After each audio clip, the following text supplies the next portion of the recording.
What is going on with The Elder Scrolls 6? Bad news first.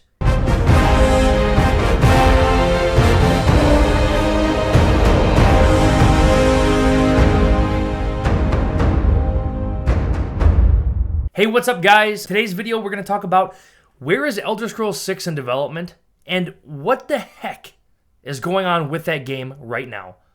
I don't know if you've been keeping up with it, but I've been seeing leak after supposed leak with this game. One thing I can tell you is the consensus is pretty much, yeah, okay, it's High Rock. It's High Rock, okay? Hammerfell, High Rock. That has become the general consensus. But that much is basically pretty obvious from the teaser we got back in 2018. We're still waiting, Bethesda. Please give us this game. But don't half-bake it and launch it in a terrible fashion. What I will tell you is I've been seeing a lot of clips about what this game is currently doing. Better yet. So I've got some leaked information from an anonymous insider. Okay, and I'm going to read through some of this. So there's no spoilers, supposedly, but take this with a grain of salt. Bad news first. If all goes well, late 2028. Protagonist is a prisoner, implied to be a pirate, on a small prison island near the city of Sentinel.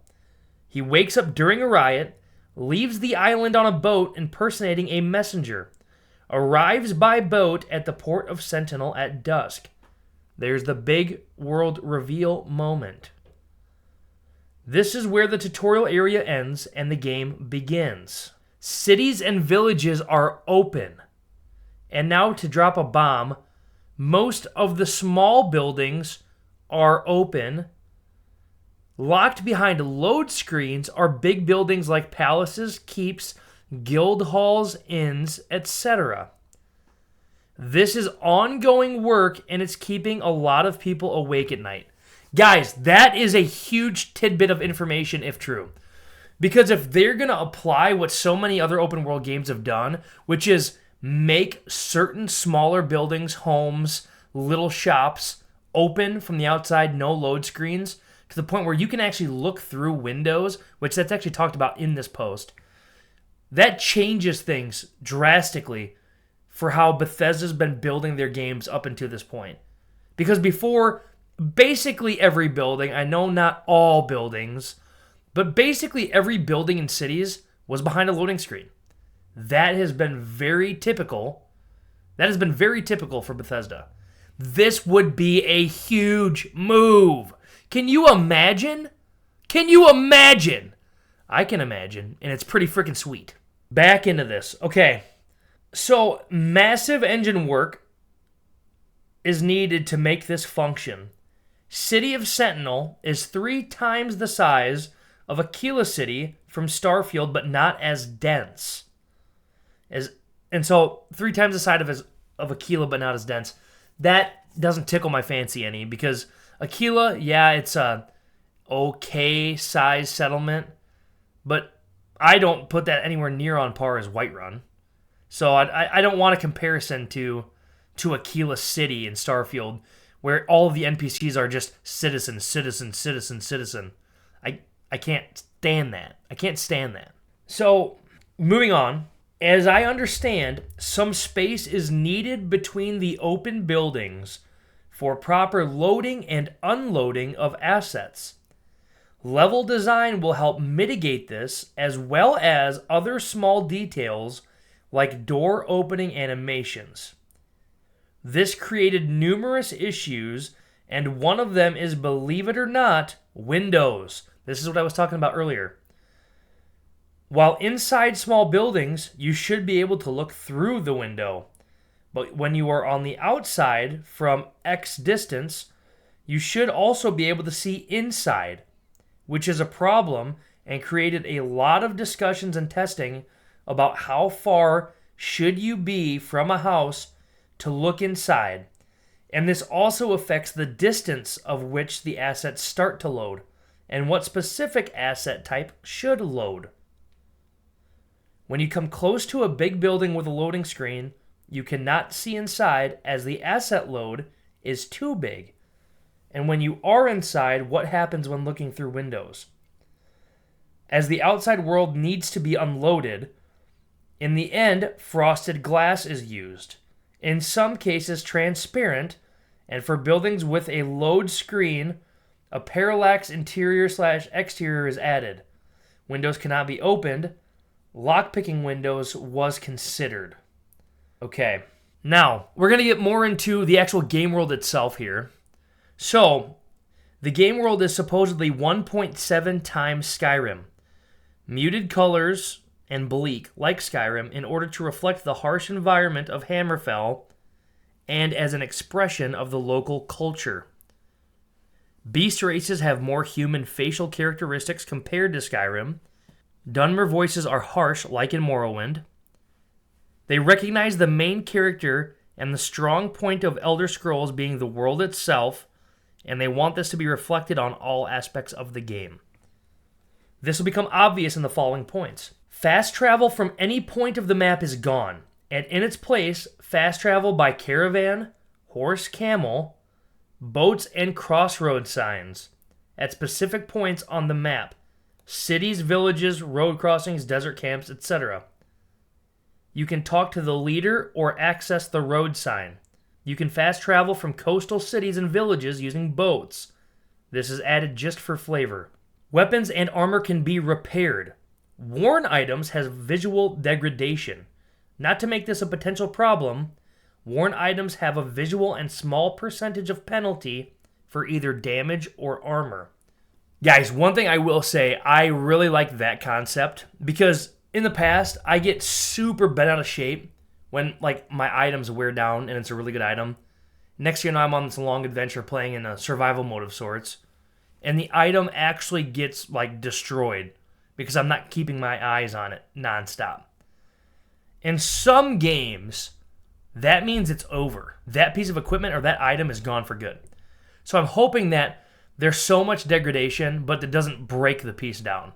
You just get a huge debuff to either your damage resistance or the damage that your weapon is doing, and to the point where if you want it to get back up to pristine condition, you have to fix it or repair it to that status. That's how I would prefer this to look. Let me know in the comments below what you guys would want to see for this, if you agree with me or if you think I'm completely off base. There are supposedly no cutscenes and no dialogue zoom. Skill trainers are making a return, but in a different way. Skill trees have a progression based on tiers: Journeyman, Apprentice, Adept, Expert, and Master. The last two tiers in each skill tree are locked behind a specific trainer quest. The thinking here is, just like in real life, there is a limit to training as a boxer on your own until you get the help of a good coach, and also makes for a more realistic world. You can find Journeyman and Apprentice skill tomes and spell tomes in the world, in stores, and as quest rewards. Adept and Expert need to be trained after finishing a specific quest. Upon reaching the limits of Expert, you will be referred to a Master Trainer. Multiple Adept and Expert trainers, but there is only one Master Trainer, and NPCs will sometimes talk about them. Skill books will not give reward 1 point increase to its associated skill, but reward 1 perk point to the associated tree. This will make them more valuable and will make the player go out in the world and explore, steal, seek out shops, bookstores, etc. Each skill tree has a fixed number of perks acquired from skill books. New to Hammerfell are skill tomes that add specific skills to weapons.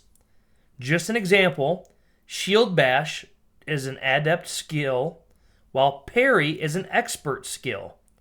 A combo system is added to weapons and will tie into trainers.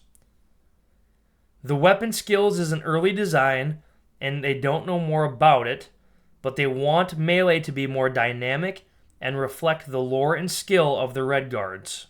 Okay, let's break that down. For me, personally, I like the sound of where they're going with that. I like the idea of going to a master trainer to uncover more about a specific skill and whatnot. I'm cool with that. What I want to make sure remains true in this game is that progression, like Skyrim, is rewarded by using those skills. Some other games, like Starfield does it in a way where, you have to get 10 kills with the piloting skill to get the next piloting skill. It's like, okay, you do the work, then you still have to spend the skill point, and then you can unlock the next skill. My hope is that you level up and you don't necessarily have to spend your skill points. You can train to get that skill to the next level without spending skill points. Maybe I'm off, maybe I'm not. Let me know in the comments what you think about that. So one additional armor slot is added, left and right gauntlets. Each one has specific effects tied and will add more build variety. If building a spell sword, right gauntlet will have sword damage or physical damage related stats, while left gauntlet can add magicka or spell damage related stats, or use both for one specific stat. Unrelenting Force is now a spell. New spells are added. You can pick up enemies with a spell and push them with another. You can also pick up items and use them as projectiles. And the last point, I don't know what FLAIS period is, FLACE, Stronghold Building System. That's it. And guys, that is the entirety of this leak I saw. What I will say is a Stronghold building system could be extremely cool for the Elder Scrolls 6. I'm hoping that there are a few areas that they have predetermined to be like potential build zones. Now, some people are going to give me flack for that, saying, hey, we should be able to build wherever we want in the wilderness, similar to what they did in like Fallout 76 or in Starfield. I personally disagree with that. I think there's a mod from Skyrim, Noble House, build a noble home. And basically you become your own lord of a small area that you turn it from a camp into a town, into a training hall for guards, and then have a castle that becomes your castle and player home while you have access to this whole town. That is a very cool concept. I would love if Bethesda themselves put that into the game as a mechanic and actually gave us the ability to have our own homestead that functions as a way to earn money. I think it's a missed opportunity in so many Bethesda games because look at Fallout 4. Yeah, you could do the manufacturing workshop DLC. There were some cool concepts put in place by that DLC in that you could basically produce at a large scale manufactured equipment to sell to vendors. They introduced the market stalls, which was a great opportunity to, again, earn income and revenue by vendors that are at your settlement. I want them to build on that more, giving you more of an actual settlement or in this case, stronghold, basically business management system or settlement management system. There's a lot of opportunity for Bethesda if they do that and add that. And I think if they give you a couple locations that are viable for it, and you have to basically pick, like, this is your stronghold. When you set it, that's your stronghold. I think that'd be really cool. Obviously, the typical flavor of player homes, maybe some customizable plots of land that you can build houses on, but aren't necessarily your stronghold. I think that would be really, really cool concept for them to explore in a little bit more depth. But guys, in that they did talk about 2028 being the release date. Personally, I could see 2027, but if this leak comes out to be true, it could be further away than we're hoping for. I personally, even when Todd Howard recently said, yeah, the game's a long way off, I thought he was trolling and we're going to see it launch fall 2026. That's sounding like less and less probable, especially if, based on another leak I heard, that doesn't seem probable, especially because it sounds like the game was originally going to be much more like randomly generated like Starfield until Bethesda got the feedback on that and they realized, ooh, we better not do that. We can't tank this title. So they started handcrafting more of the world. And apparently, based on another leak I heard, there actually is going to be out in the shores a random generated component to the game where islands will be randomly generated. I don't know if I believe that. That seemed less credible. But if that is true, and in that scenario, they did say that there's a more stripped down version of like the shipbuilder from Starfield, but with boat ships. Could be a cool concept, but I don't want them putting so much time into that. It takes away from what could be the core of the next great RPG. So anyway, that's it for the video, guys. Please let me know in the comments if you have any thoughts on the things that I said. Let me know what you're excited for. Let me know what you're not excited for. Let me know what you think this game may look like.